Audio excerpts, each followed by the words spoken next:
Guys, introducing Freedom Street Garage number 12. Welcome back to our garage. We're gonna be walking you through this Cadillac CT5-V Blackwing.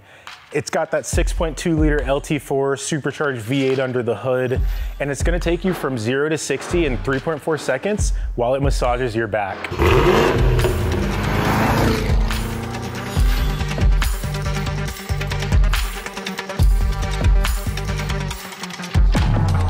This is GM's probably best kept secret.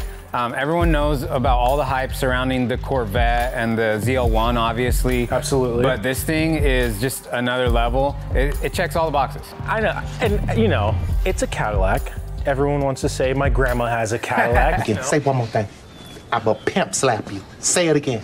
You know, I get it, but this is not your grandma's Cadillac. Yeah, this is definitely not your grandma's Cadillac. This thing is a full-blown, proper, would you call this a grand touring car, or what would you even classify this as? I would call this a track-focused luxury performance sedan. Yeah, that's a lot of words, but that's how I would describe it if someone asked.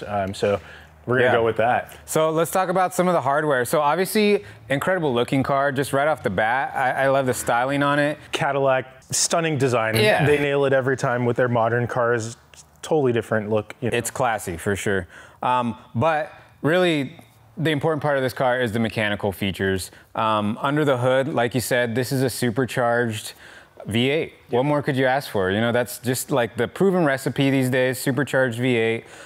Talk a little bit about what's under the hood here. So we've got that 6.2 liter supercharged LT4, 10-to-1 compression ratio, and that may all sound familiar. This engine is straight out of the Camaro ZL1, the Corvette Z06, the Cadillac Escalade V, and the CTS-V, which is discontinued to make this car, the CT5-V, or the CT5-V Blackwing. Yes, it's a mouthful, but for good reason, right? Yeah, obviously. exactly. Guys, 668 horsepower through a 10-speed automatic transmission, sending it to the rear wheels. Now, this engine is only used in GM's performance models, and that's why it's right at home in this Cadillac. If you know GM products, you know exactly what you're looking at here. This is very modern. However, a lot of the things that are typically in place on an LS or something like that are not too far off, minus the massive supercharger on top. Yeah, and this supercharger does say Cadillac, so it's not like they just plopped in one that just still says, you know, something generic. This is from Cadillac, 1.7 liter supercharger. 1.7 liter Eaton supercharger. Lots of other things like forged pistons. 10-to-1 compression in this? Exactly, yes. Yeah, so this thing on top of, you know, making boost, it's already a really strong big V8. Yep. So, and then the boost, the way that stuff comes in, this thing always feels torquey. It's like instant. You don't get a ton of blower whine like you do in some supercharged cars. It's a little bit more refined. And then the sound insulation in this Cadillac is just like, it's typical luxury car stuff. Exactly. But out of the exhaust, you do get some, get good noise. You get some motion out of the exhaust, man. It tells you what's going on back there, you know? Especially in V mode. You can change, you know, the different drive modes change the exhaust sound, so you can kind of fine tune that. This thing has a lot of real high quality parts that you would find in a car that like a tuner shop has already got their hands on. Exactly. Stainless steel in the exhaust manifolds, which is like kind of a high dollar, you know, material that you don't normally see out of like just a factory car off the assembly line. Exactly. You know? Yeah, and then you got this nice chassis brace, and they even prettied it up. It's got the V logo on it. I know there is plastic covering on here, which I don't think some of the other engines that this engine comes in has the plastic cover. I don't remember the ZL1 having that plastic cover. Yeah. But if you think about it, this is about 75% authentic, you know, versus like you have other car brands where it's like plastic, and then it's about 5% of the engine showing, and it's like you can still see, you can still see what's going on here. And if you're so inclined to like upgrade this car too, it's kind of easy to work on. There's not a lot in your way. You can get your hands in there. I mean, it just reminds me of like what, you know, the right recipe for like an American V8 rear-wheel drive car that you can actually work on yourself. Absolutely. You know? And they're still doing this in 2023, which is amazing. Incredible. And they have it down to a science at this point. Absolutely. I mean, this thing just doesn't, there's no sacrifices in this car. It does everything well. This LT4, if you don't know, these are all hand built and this one specifically is built by Crystal Strickland. Okay. And shout out to Crystal Strickland because she did a great job, building this thing. And on our previous 6.2 liter LT4, that thing was built by Jason Neal, and it just seems like they're not missing. From what I've heard, they only have about a dozen people building these engines. Really? Okay. Yeah.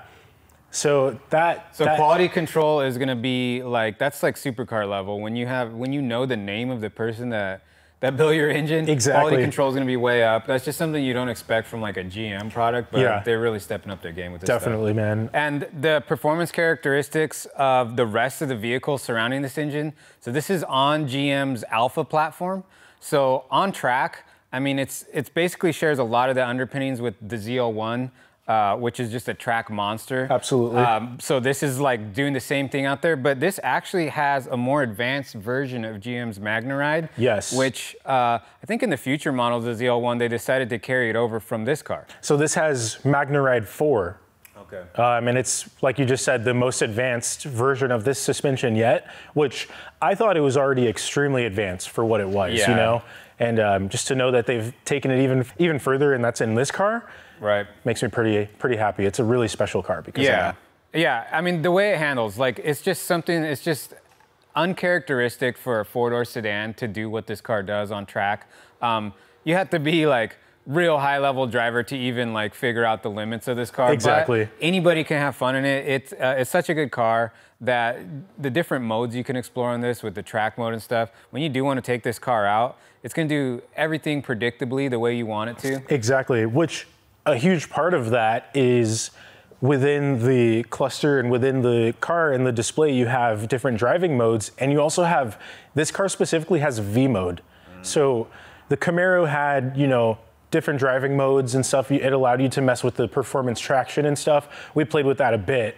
But with this car, it's got the V button on the steering wheel, just like a race car, and that allows you to go straight into your performance traction menu and dial the car into exactly how you want it for what you're doing with it. So this car is literally the pinnacle of, luxury and a track-focused sedan. Yeah, so 100%. So this car, although we're talking a lot about how good it handles and everything, it's also no slouch in a straight line. I mean, exactly. We took it to an unprepped surface and put it against cars with more horsepower, and it walked away from it. The 10-speed kept the car just in the power band perfectly. Really, really good transmission. It proved to be a true weapon. Yeah, I mean, it was struggling for traction, but these 19-inch tires, it comes with Michelin Pilot Sport 4S's, which is really good tire. Exactly. So they were kind of gripping up on an unprepped, just straight line surface. It's not really what the car was built for, but it really excelled even just doing that. Yeah.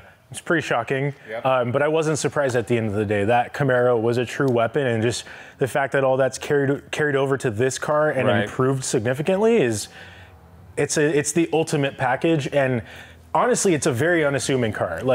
This pulls up on most people. They just think it's a Cadillac. It's just a simple Cadillac. But no. If you don't know what that little V badge means, you don't know what you're in for against this that thing. little vent on the side there, that's everything, And the car has a back seat. I mean, if you have a family or dogs or just want a practical day-to-day vehicle, this is a lot more practical than a coupe. Absolutely. The sight lines are a little bit better, having, kind of a taller, I guess you would call it the windshield area, or the roof glass line area. Yeah, absolutely. A little bit taller. No, that's not even a question. The visibility in this car is significantly better.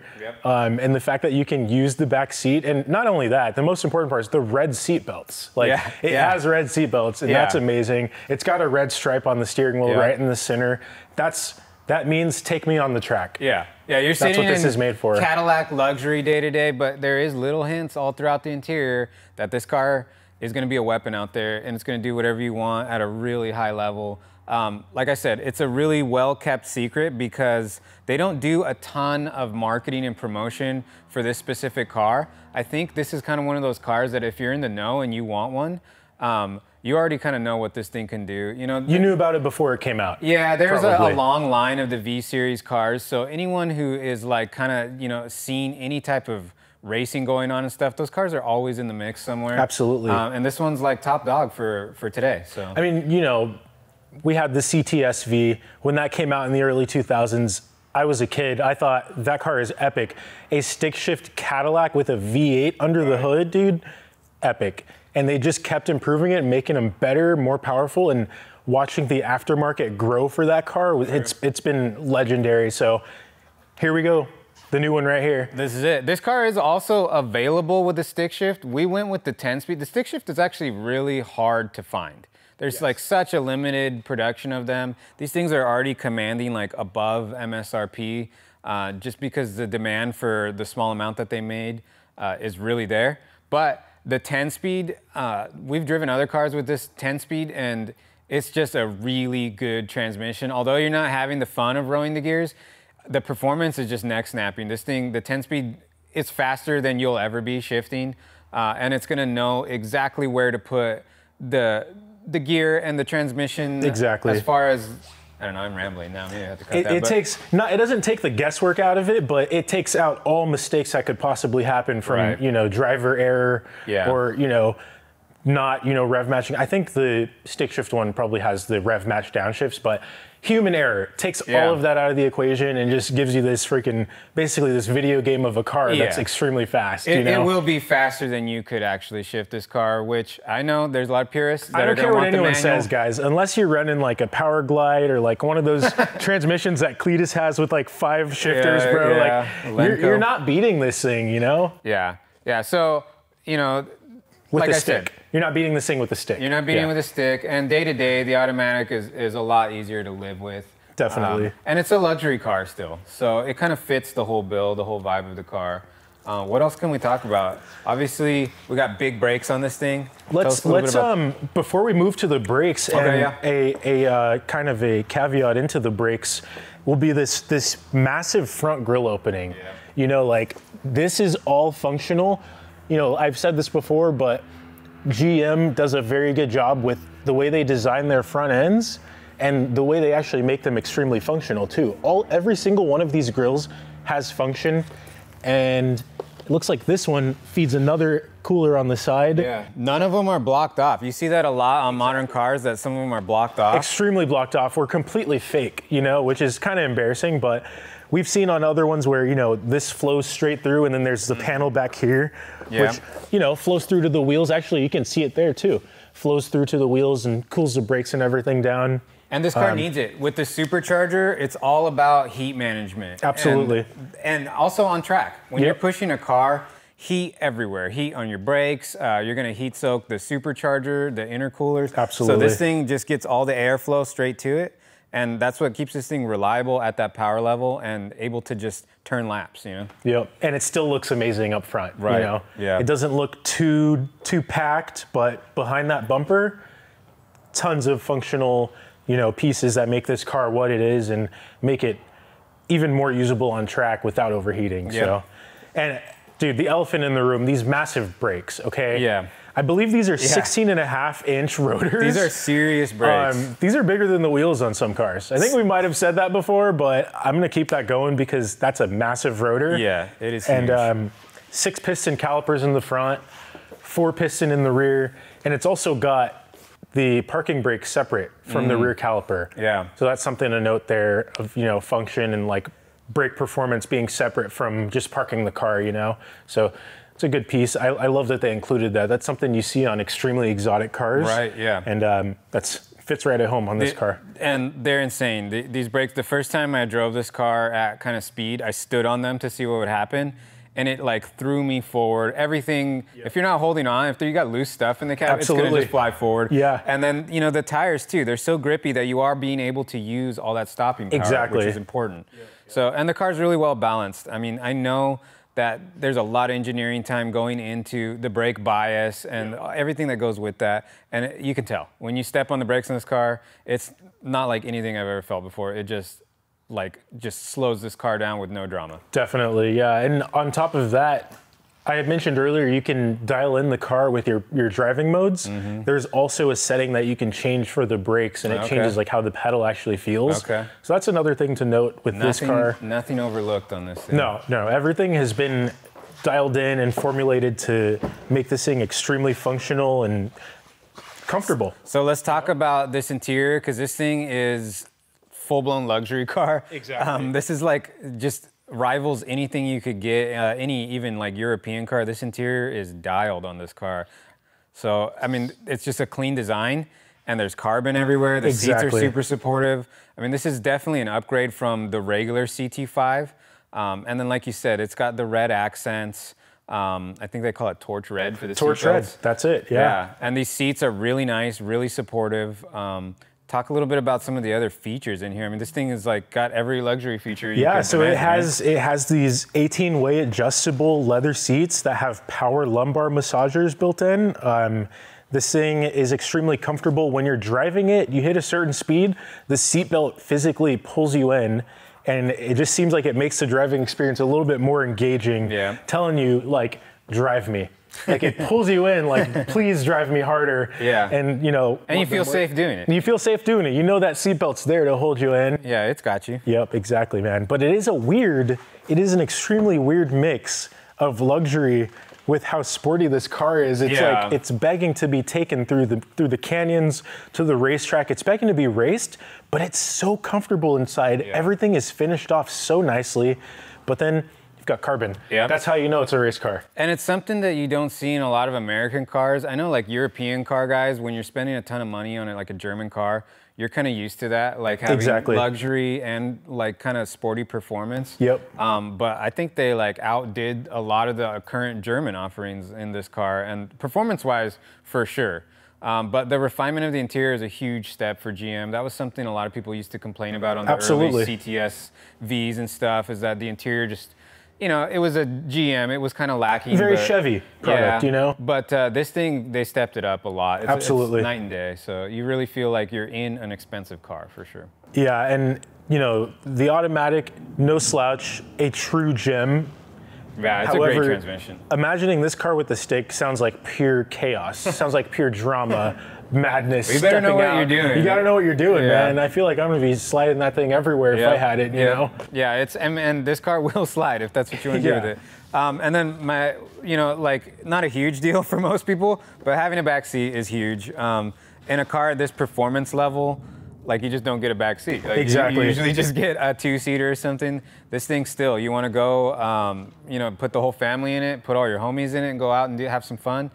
There it is. It's all nice and spacious, all leather, just as nice as the front. So it's nice to have that. It's a nice place to be. Yep, exactly. So Camaro sedan, Camaro ZL1 sedan. That's basically it. I think it's even nicer. Like, it's more significantly luxurious. Nicer, yeah. So there is that. I mean, I love that ZL1.